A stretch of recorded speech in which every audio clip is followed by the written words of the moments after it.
let's talk about Thomas Rhymer by Ellen Kushner, a 1990 fantasy novel which won the World Fantasy Award, not the other ones. It's a funny one, like Mythago Wood. It won the one at Worldcon, but not at the other big awards. It is a standalone. It is a sort of medieval fairy tale style story. I guess I'll read the blurb in a minute. And here's a just off topic or semi off topic but annoying thing. This is in, you can see, nice-ish cover. This is in the livery of Fantasy Masterworks, published 2015. It's in the revised livery in the style that matches the yellow Sci-Fi Masterworks. That's, the light on that is terrible. There we go. So it's kind of, it goes for silver and brown instead, or silver as the main colour. But Fantasy Masterworks no longer exists, and now books that were published in it, or sequels to books, are being published in Sci-Fi Masterworks. This is just a very annoying thing. This is nothing to do with the review, just very annoying. So I got Second Chronicles of Amber in the Sci-Fi Masterworks reprint, the first British reprint of that collection, and is now in Sci-Fi rather than Fantasy. Someone needs to have a word with Gollancz. This is the blurb. Let's go for this. I think this is okay to say. A minstrel lives by his words, his tunes, and sometimes by his lies. But when the bold and gifted young Thomas the Rhymer awakens the desire of the powerful Queen of Elfland, he finds that words are not enough to keep him from his fate. The Queen sweeps him far away from the people he has known and loved into her realm of magic. Opulence and captivity... That's terrible reading. As the Queen sweeps him far from the people he has known and loved into her realm of magic, opulence, and captivity, he learns at last what it is to be truly human. When he returns to his home with the Queen's parting gift, his great task will be to seek out the girl he loved and wronged and offer her at last the tongue that cannot lie. This is basically a true story. This sounds crazy. This is actually the case.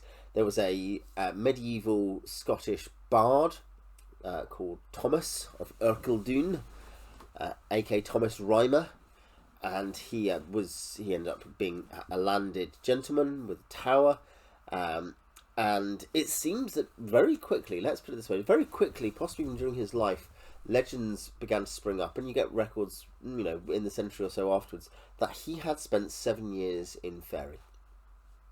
And it's treated in other places. A place it's treated. Changeling the Dreamer has a true Thomas bard type in its the Dreamer. Changeling the Dreaming has a fictional type like that. There is at least a couple of other things that also deal with Thomas Rhymer. I think it's which of her friends? Through a brazen mirror shares a ballad with this. That some people use a kind of similar background of these Scottish lays and that were associated with Thomas Rhymer, and it's in the tradition. This is an interesting specific product because two things. One, it was adapted from a play. It is a novel. It has no traces in that sense, or in absolute format sense of being a play. And two, it is in a sense literary. I do not mean it's literary in the sense it's literary, kind of like Stranger Norella's literary, interestingly another fairy book, but in a different way. It's American, maybe is a big difference. The way it's literary, it's much more stylistically literary, and the tone and the beat, the mode is literary. Not that in some sense it has amazingly, it does have high themes, but it's not like, it's just this insane, incredible exploration of all these things in a way that only a true literary author could write. It's a fantasy book. It just has, in a way, actually an author maybe not in every respect, but that you could say is more like Gene Wolfe. Gene Wolfe is a literary author. This is much more straightforward in terms of what it's doing than Gene Wolfe usually is. The biggest sign that it is a play, or was a play, and it was adapted from a play because she had a deadline to put something together for a collection, and then it ended up being a standalone on its own as a novel later, is that there are 4 voices. There are 4 parts, and you hear from the 4 main characters, which is Gavin, Thomas, Meg, and Elspeth, and you hear about their view of what's happened in the time period under consideration, and yeah, that's basically it. And you get strong, quite different voices, though of all of them, Thomas is probably the most distinct. I mean, I said they're all different from each other. What I mean is Thomas, I think, is the one that stands out as a specific accomplishment of a character's psychology through their voice. The others do a little bit. It's stylistically well done without necessarily always being as deeply effective as some great point of view writers. What do I think? Basically, yeah, there's a few ways to look at it. Is that basically its plot is there and it's clear. And but it's self-contained in each section. The stuff that happens in each section happens in each section, and then you get to the next section. And the way that time works through that section relates to kind of what you're expecting from the previous section. There's different modes of describing what's happening. The voice of the character changes that too. But yeah, the plot itself is not quite secondary. It's very important that certain things happen.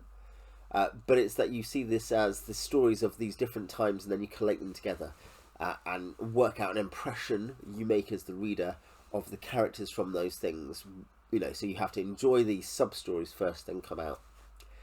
And as far as that goes, that it's good. I mean, the Thomas and Elspeth sections are very complete in that sense. The Gavin and Meg sections necessarily, I think, just due to stuff to do with what's going on there.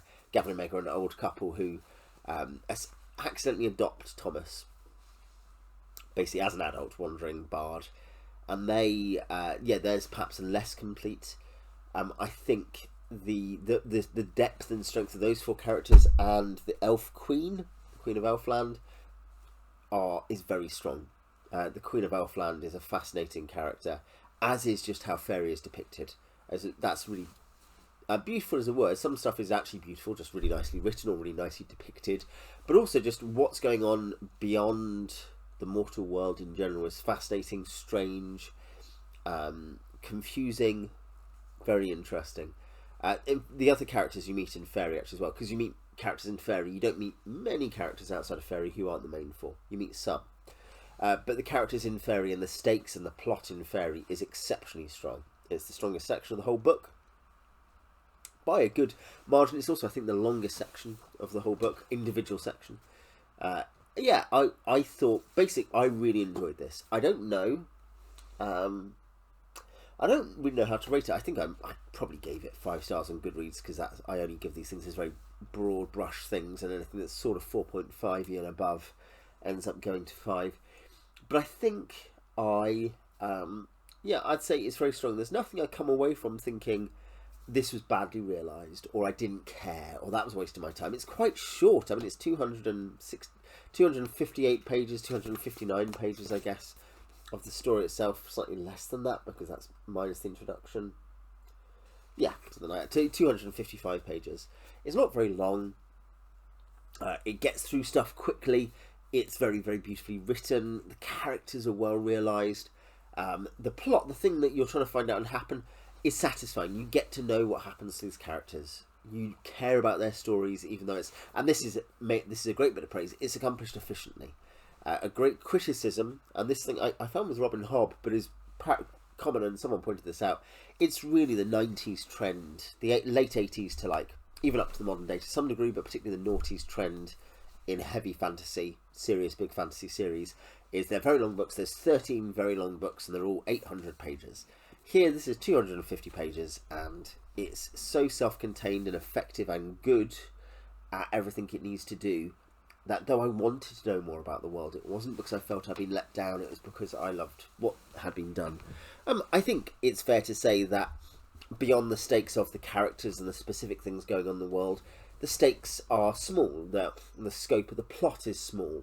But that's okay, because what the stakes are matter. Character stakes, no one has small stakes in their own life, do they? No one is like, well, the fact that I want to be happy, I mean, we might say it, but in the end, our stakes are ultimate for us. It doesn't matter, because I'm not actually defeating the Dark One. And so yeah, I would recommend it if you like Faery. It's got a good realisation of Faery, and I like Faery stories, obviously. So if you like Mythico Wood, if you like Llewellyn Strange, or Neil Gaiman, who does there's a blurb on the back. I would recommend it if you like good clear literary fantasy. I'd recommend it if you like good character voices. I recommend it for all those reasons, and also because you can read it in a few days probably if you're up for a good read. Anyway, if you've read it, tell me what you thought in the comments. Till next time.